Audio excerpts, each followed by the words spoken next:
વધારે ચર્ચા કરીશું. એલકેપી સિક્યોરિટીઝના જતીન ત્રિવેદી આપણી સાથે જોડાઈ ગયા છે.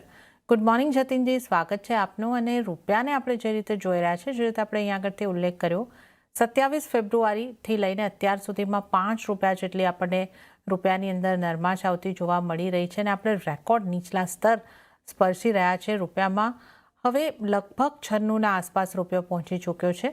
હવે તમે કઈ રીતે જોઈ રહ્યા છો, કયા સ્તર રૂપિયાની અંદર બની શકે છે?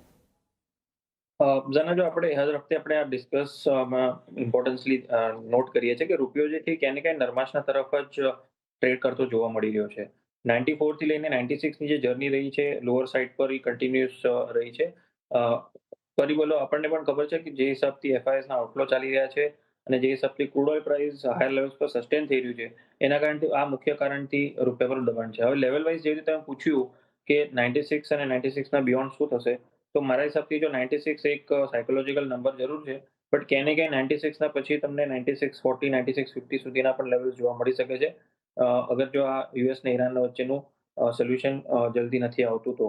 હાયર ફોર લોંગર અગર ક્રૂડ પ્રાઇસ રહે છે, ભલે વધારે અહીંયા નોય વધે અહીંયાથી $100, $105 આજુબાજુ ફરતા રહે, પણ તોય આપણા માટે બહુ મોટું નેગેટિવ એસ્પેક્ટ બની જાય છે. હવે યુએસની જે દોર થઈ છે, હમણાં ચાલી રહી છે પ્રેસિડેન્ટ ટ્રમ્પની, ચાઇનાની, એમાંથી શું લેખ બહાર આવે છે અને શું અપડેટ્સ બહાર આવે છે, એના માટે માર્કેટ અહીંયા થોડુંક ધ્યાન રાખીને ચાલશે. જો જે બી અગર સાઈડનું પોઝિટિવ સાઈડના અગર કંઈ ડેવલપમેન્ટ આવી ગયા ટ્રેડ ટેરિફને લઈને અને મેઇનલી યુએસ અને ઈરાનના વચ્ચેના કોન્ફ્લિક્ટને લઈને, તો અહીંયાથી રૂપિયાને સપોર્ટ મળી શકે છે. અથવા પાછું આ 96 નવા લેવલ્સ જે છે એ લોઅર લેવલ્સ આવી શકે છે ટુવર્ડ્સ 96.25 અને 96.40 સુધીના ઝોન્સ એક્સટેન્ડેડ લેવલ્સ જે છે એ ટેકનિકલી દેખાઈ રહ્યા છે આના અંદર. જી જર. ઓકે, તો રૂપિયામાં નરમાશ જ અહીંયા આગળથી આપણને યથાવત જોવા મળી રહી છે અને હવે આપણે હજી પણ નવા નીચલા સ્તર તરફ રૂપિયાને આગળ વધતો જોઈ રહ્યા છે. હવે આપણે વાત કરી લઈએ ક્રૂડની. તો ક્રૂડ ઓઇલમાં તેજી યથાવત રહેતા બ્રેન્ટના ભાવ અડધા ટકા કરતાં વધારે વધ્યા અને $106 પાર પહોંચ્યા છે.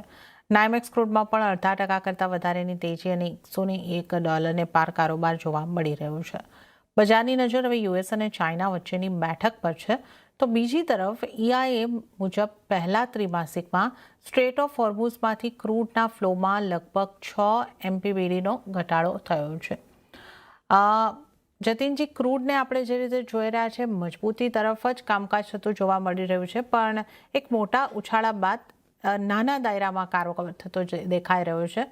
અને જોવા જઈએ તો આપણે જે રીતે ટ્રમ્પ અત્યારે ચીનની મુલાકાતે છે, તો ત્યાંથી થોડી કમેન્ટ્સ અત્યારે નહીં આવે એવી આપણે થોડી સંભાવના જોઈ રહ્યા છે કે નહીં તો એમના ટ્રુથ સોશિયલ ઉપર કંઈ ને કંઈક કોમેન્ટો આવતી જાય છે અને ક્રૂડ વોલેટાઇલ થતું જોવા મળે છે. કઈ રીતે તમે જોઈ રહ્યા છો હવે ક્રૂડમાં શું થઈ શકે? EIA પણ સપ્લાય કન્સ્ટ્રેન્ટની ચિંતા બતાવી છે, તો ક્રૂડમાં હવે શું કરવું જોઈએ? જો આ 2-3 પોઈન્ટ છે તમે કીધા ને, બહુ ઇમ્પોર્ટન્ટ છે કે સપ્લાય કન્સ્ટ્રેન્ટની જે ચિંતાઓ છે અલગ-અલગ દેશોથી આવે છે. સાઉદી અરબથી પણ આવી ચૂકી છે. મિડલ ઈસ્ટના તરફથી, અન્ય દેશો તરફથી આવી છે. ઈરાન તરફથી આવી છે કે સપ્લાયઝ જે છે એ બંધ થવામાં આવશે હવે. જે બી સપ્લાયઝ એનું માઇનર થતું હશે, ગ્લોબલ સ્ટેટ ઓફ હોર્મુઝ એ કરતો હશે. સાથે-સાથે જ EIના તરફથી અપડેટ્સ, સપ્લાય અને કન્સ્ટ્રેન્ટ્સ થઈ શકે છે.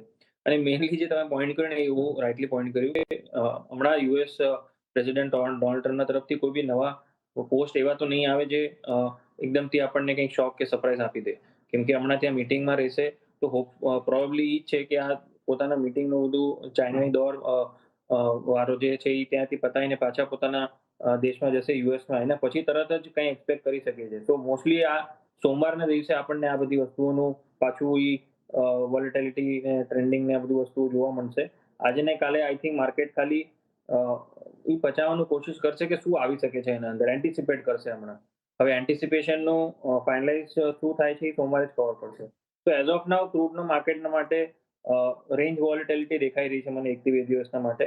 અનલેસ એન્ડ અન્ટિલ બહુ મોટું સરપ્રાઈઝ આવી જાય કે ભાઈ યુએસ ને ચાઇના વચ્ચે ટોક્સ થઈ ગયા, ઈરાનને લઈને બહુ સારા અપડેટ્સ આવી ગયા ત્યાંથી ને એવું બધું કંઈ આવી ગયું, તો વાત અલગ છે કે ક્રૂડ ઓઇલ એકદમથી પડવા માંડશે, 8-10% પડી જશે. તો એવું કંઈ આવ્યું તો જ. અથવા આજે $101 પાસે WTI કન્ટિન્યુઅસલી ટ્રેડ કરે છે, એ 97ના પાસે સપોર્ટ અને ક્યાંય ને ક્યાંય 103-104 પાસે રેઝિસ્ટન્સ. આના વચ્ચે જ રેન્જના અંદર જ તમને દેખાશે. બ્રેન્ટનો 110 પાસે સપોર્ટ, 110 પાસે રેઝિસ્ટન્સ અને ક્યાંય ને ક્યાંય 102-103 પાસે સપોર્ટ. હવે MCX પર આપણે એના લેવલનું વર્ણન જોઈ લઈએ તો 9400 સપોર્ટ દેખાઈ રહ્યો છે અને મોટા ભાગે 10,100 પાસે રેઝિસ્ટન્સ દેખાય છે. તો આ રેન્જના અંદર જ ટ્રેડ કરવાની સલાહ રહેશે. બાય ઓન ડિપ્સનું માર્કેટ અહીંયા હજી પણ બનેલું દેખાય છે. 9,500 9,600 પાસે રેન્જમાં બાય કરાય. 9,300 નીચે સ્ટોપ લોસ રાખી હાયર સાઇડ પર 9,900 ને 9,900 ના ઉપરથી ને ત્યાં આગળ આજે બી આવે ત્યારથી પ્રોફિટ બુકિંગ કરવાની સલાહ રહેશે. તો બાય ઓન ડિપ્સનું માર્કેટ દેખાઈ રહ્યું છે હમણાં for the next couple of days.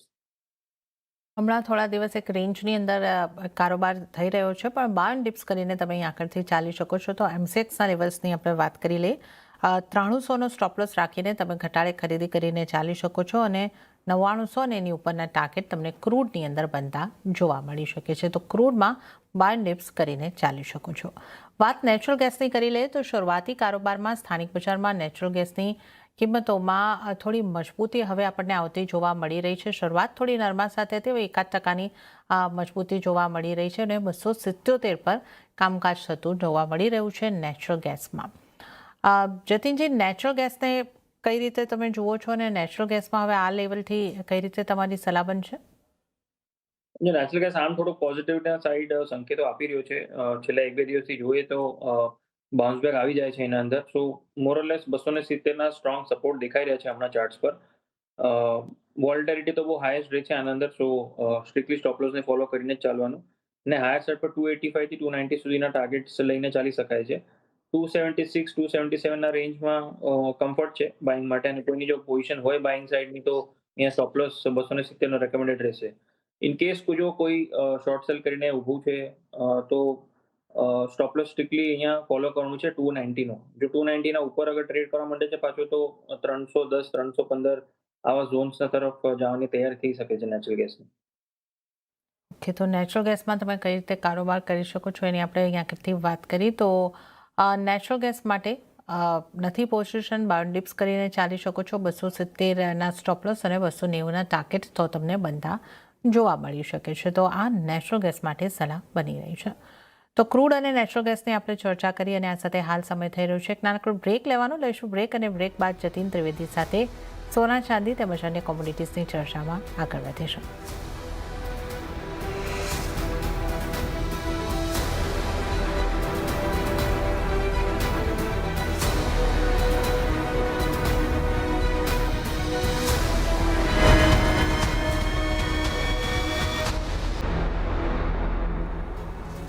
Break બાદ કોમોડિટી લાઈવમાં આપનું સ્વાગત છે. કોમોડિટીઝ અંગે ચર્ચા કરવા આજે આપણી સાથે જતીન ત્રિવેદી જોડાયેલા છે.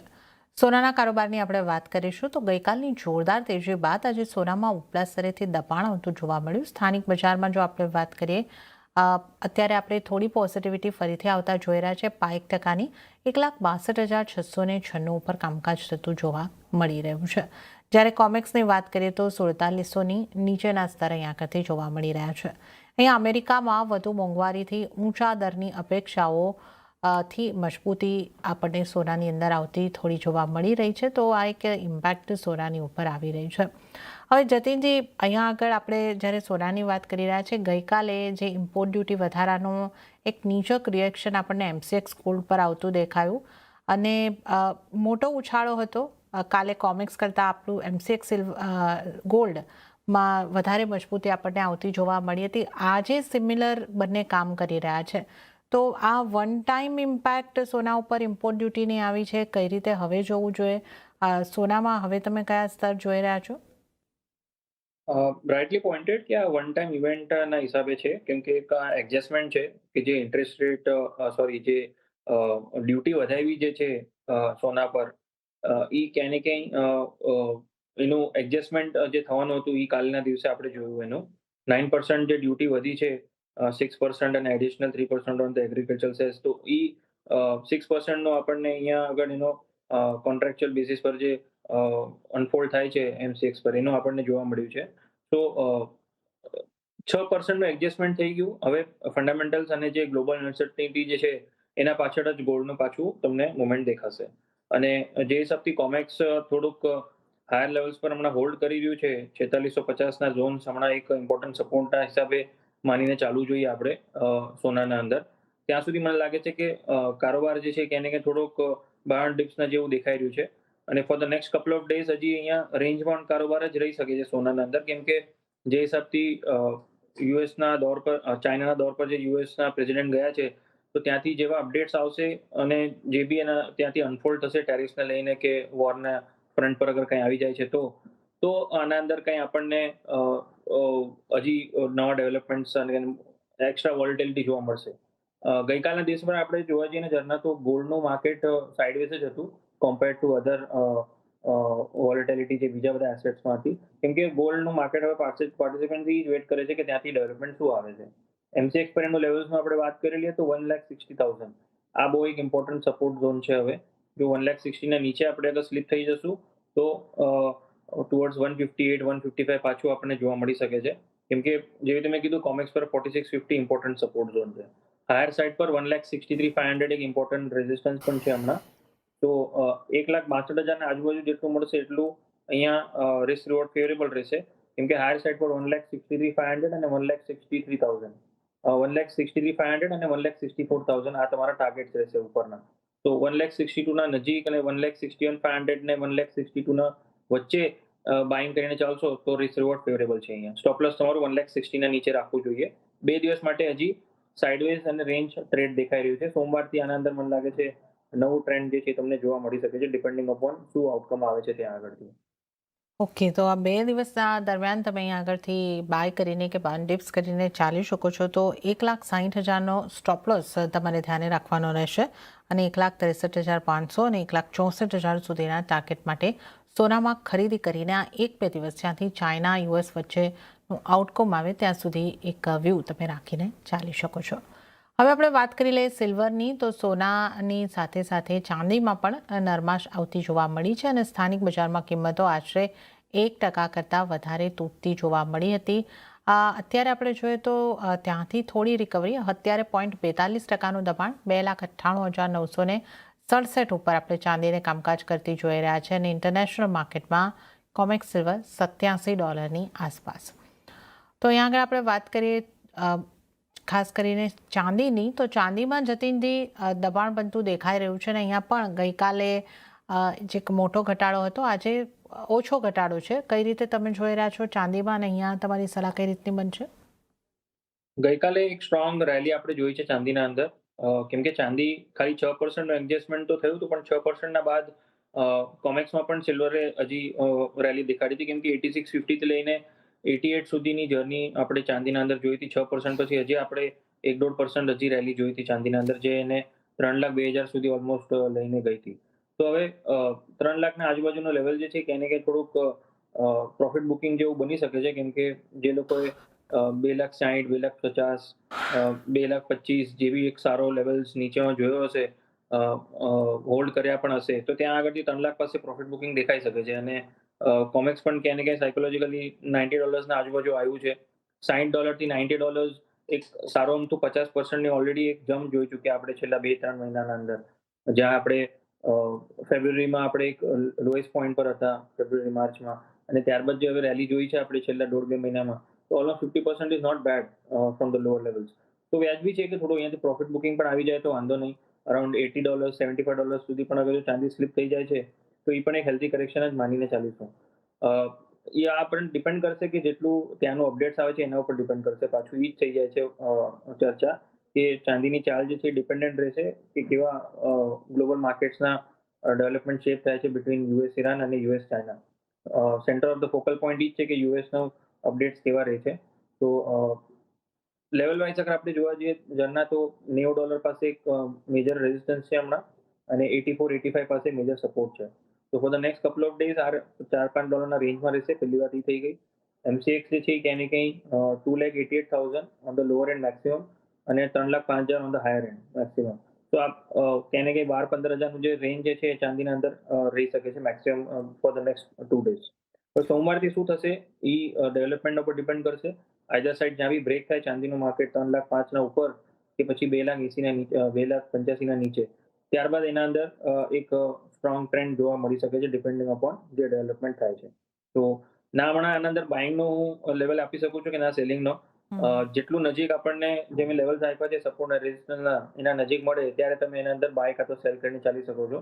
તો રેન્જ વોલેટિલિટીના અંદર આના અંદર ટ્રેડ પ્લેસ કરીને રાખવાનું છે. ઇન કેસ કોઈની શોર્ટ ટર્મ માટે પોઝિશનલ રેલી છે, જેને બાય કર્યું હોય તો એને સલાહ રહેશે કે 2,85,000 ના નીચે તમારો સ્ટોપ લોસ રાખો અને હાયર સાઇડ પર 3,05,000 ના આજુબાજુ તમે પ્રોફિટ બુક કરીને ચાલી શકો છો. ઓકે, તો ચાંદી માટે એક રેન્જ ખાસ અહીંયા આગળથી આપણને જણાવવામાં આવી છે કે કોમેક્સની વાત કરીએ તો 4 થી 5 ડોલરની રેન્જમાં કામકાજ કરશે. MCXની વાત કરીએ તો 2,88,000નો સપોર્ટ અને 3,05,000નો રેસિસ્ટન્ટ અહીંયા આગળથી ચાંદીની અંદર જોવા મળી શકે છે. તો આ રેન્જને તમારે પ્લે કરવાની રહેશે આવનારા 2 દિવસ સુધી. તો આપણે અહીંયા આગળથી સોના ચાંદીની પણ વાત કરી અને હવે મેટલ્સની વાત કરી લઈએ તો બેઝ મેટલ્સ તરફથી મિશ્ર સંકેતો મળ્યા છે. સ્થાનિક બજારમાં શરૂઆતી કારોબારમાં એલ્યુમિનિયમ સહિત તમામ મેટલ્સમાં વેચવાલી જોવા મળી છે. જોકે વૈશ્વિક બજારમાં હજુ પણ કોપર, એલ્યુમિનિયમ અને ઝિંકમાં રેકોર્ડ સ્તરની આસપાસ કારોબાર નોંધાયો છે.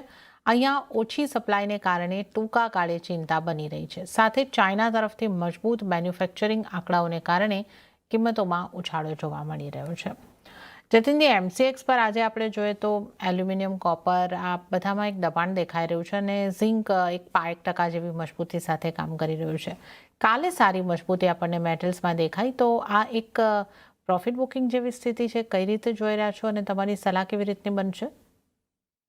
ક્યાંય ને ક્યાંય હાયર લેવલ્સ પર પ્રોફિટ બુકિંગ છે ઝરના, કેમ કે 1250 થી લઈને 1400 સુધીની રેલી કોપરે બહુ સ્ટ્રોંગલી દેખાડી છે અને એક એપ્રિલ મંથના સિરીઝથી લઈને અત્યાર સુધી એક સારો અમથો રેલી કોપરે દેખાડ્યું છે. માર્ચ મંથમાં જે લોઝ બન્યા હતા ત્યારબાદ ઓલમોસ્ટ $200-300 MCX પર રેલી જે છે એ ક્યાંય ને ક્યાંય આપણને જોવા મળી છે, જે અરાઉન્ડ અબાઉટ 7 to 10% સુધીની રેલી આપણે પકડીને ચાલી શકીએ છીએ લોઝથી. તો it is a very healthy rally and higher side પર અહીંયા હવે થોડું પ્રોફિટ બુકિંગ આવી જાય તો સારા અમથા પાછા અક્યુમ્યુલેશન ઝોન્સ પાસે પહોંચી શકે છે, જ્યાં 1300 ના લેવલ જે છે એ બહુ ઇમ્પોર્ટન્ટ હવે પ્લે કરશે. 1300 નીચે જ્યાં સુધી નહીં જાય ત્યાં સુધી થોડુંક પ્રોફિટ બુકિંગ લોંગર ટર્મના હિસાબે 1300ના સ્ટોપ લોસના સાથે લોંગ પોઝિશન બનાવીને રાખી શકાય છે. અને જો કોઈને લેવું હોય તો અરાઉન્ડ અબાઉટ 1350-1340ના લેવલ્સ જ્યારે મળે ત્યારે એના અંદર બાઇંગ સાઇડનું ધ્યાનમાં રાખીને ચાલવું જોઈએ ઇન્વેસ્ટમેન્ટ પોઈન્ટ ઓફ વ્યૂથી. ટ્રેડિંગ માટે રેન્જ બાઉન્ડ ટ્રેડિંગ લાગી રહ્યું છે. થોડુંક પ્રોફિટ બુકિંગ દેખાય છે આજે, તો 1410ના સ્ટોપ લોસથી જો કોઈને વેચવું હોય તો કોપરના અંદર સેલિંગ કરીને ચાલી શકાય છે 1380 સુધીના ટાર્ગેટના માટે. સેલ ઓન રાઇઝની રણનીતિ અપનાવવાની 1410ના સ્ટોપ લોસના સાથે. આ જસ્ટ એક પ્રોફિટ બુકિંગના હિસાબે જોયું છું. આ કોઈ મારો વ્યૂ પોઈન્ટ બેરિશ નથી કોપરના અંદર, બટ કેમ કે હમણાં સારા અમથા લેવલ્સ આવી ગયા છે તો પ્રોફિટ બુકિંગ આવશે એવું મને લાગે છે. તો કોપરના અંદર સેલ ઓન રાઇઝની રણનીતિ અપનાવીને ચાલી શકાય. 1410ના સ્ટોપ લોસ, 1400ના નજીક જેટલું સેલ કરશો એટલું રિસ્ક રિવોર્ડ ફેવરેબલ રહેશે. ઓકે, તો અહીંયા આગળથી આપણને જે સલાહ મળતી દેખાઈ રહી છે કે બેરિશ પોઈન્ટ ઓફ વ્યૂ નથી, પણ આજના માટે ખાલી ઇન્ટ્રાડે માટે તમે અહીંયા આગળથી પ્રોફિટ બુકિંગની સ્થિતિ જે બની શકે છે. તો આજને માટે સેલ ઓન રાઇઝની સ્ટ્રેટેજી અપનાવીને ચાલી શકો છો. 1380ના ટાર્ગેટ તમને જોવા મળી શકે છે. 1480ની આસપાસનો સ્ટોપ લોસ રાખવાનો રહેશે. તો કોપર માટે આ સલાહ બની રહી છે. અને ત્યારે જતીનજી, આપનો આભાર અમારી સાથે જોડાવા બદલ અને તમામ નોન એગ્રી કોમોડિટીઝ અંગે ચર્ચા કરવા બદલ આપનો આભાર. ત્યારે જ હવે આપણે